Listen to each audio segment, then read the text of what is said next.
ಸರ್ಕಾರ ಅಣ್ಣ ಒಂದೇ ಒಂದು ನಿಮಿಷ ಅಧ್ಯಕ್ಷರೇ, ಅಲ್ಲ ಸಂಬಂಧಪಟ್ಟಿದೆ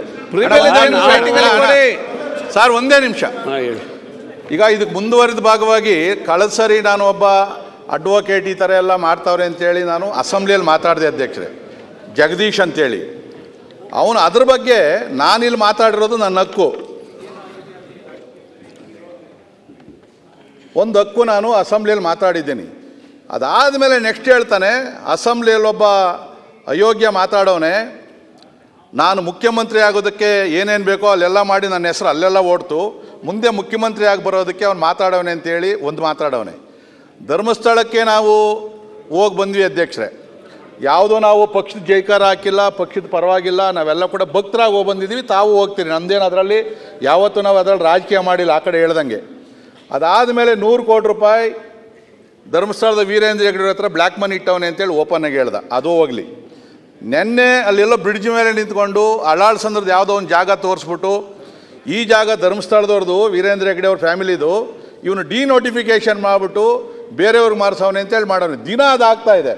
ನನ್ನ ಹಕ್ಕುಗಳಿಗೆ ಚ್ಯುತಿ ತರ್ತಾವನೆ. ನಾನು ಅಸೆಂಬ್ಲಿಯಲ್ಲಿ ಮಾತಾಡಿರೋ ಅಂಥ ವಿಚಾರಗಳು ಕೂಡ ಮಾತಾಡಿದ್ರೆ ನಾನು ಇನ್ನೆಲ್ಲಿ ಮಾತಾಡಬೇಕು? ಅದಕ್ಕೆ ನಾನು ಹಕ್ಕುಚ್ಯುತಿದು ರೆಕಾರ್ಡ್ ಸಮೇತ ತಮ್ಮ ಕೊಡ್ತಾ ಇದ್ದೀನಿ. ದಯವಿಟ್ಟು ತಾವಿಲ್ಲಿ ಹಕ್ಕುಚ್ಯುತಿಗೆ ಆ ಲಾಯರ್ ಜಗದೀಶ್ ಅವ್ರದ್ದು ಏನಿದೆಯೋ ಅದೇ ರೀತಿಯಲ್ಲಿ ಆ ತಿಮ್ರೋಡಿದು ಏನು ಹೇಳಿದ್ರು ದಯವಿಟ್ಟು ಮಂಡಿಸ್ಬೇಕು ಅಂತಕ್ಕಂಥದ್ದು ಈ ರೆಕಾರ್ಡ್ಸ್ ಕೊಡ್ತಾ ಇದ್ದೀನಿ. ಈಗ ಅನೌನ್ಸ್ ಮಾಡಬೇಕು.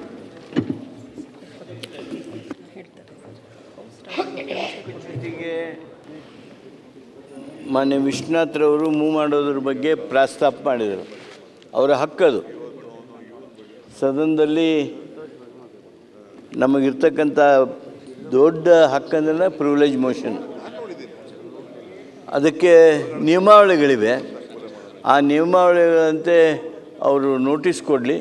ಅದನ್ನು ಸದನ ಇಂಥ ಪ್ರಕರಣಗಳನ್ನಂತೂ ನೀವು ಅದೇನೋ ಹೇಳಿದ್ರಲ್ಲ, ಅದು ಯಾರೋ ಒಬ್ಬರು ಇಂಥವನು ಮಾತನಾಡಿದ್ದಾನೆ, ಸದನಕ್ಕೆ ಆಗಿರ್ತಕ್ಕಂಥ ಗೌರವ ಹೌದದು. ಆದ್ದರಿಂದ ಅದನ್ನು ನೀವು ನೋಟಿಸ್ ಕೊಡಿ, ನಿಯಮನ ಪ್ರಕಾರ ಅದಕ್ಕೆ ಸೂಕ್ತವಾಗಿರ್ತಕ್ಕಂಥ ಸ್ಪಂದನೆಯನ್ನು ಸರ್ಕಾರನೂ ಮಾಡುತ್ತೆ.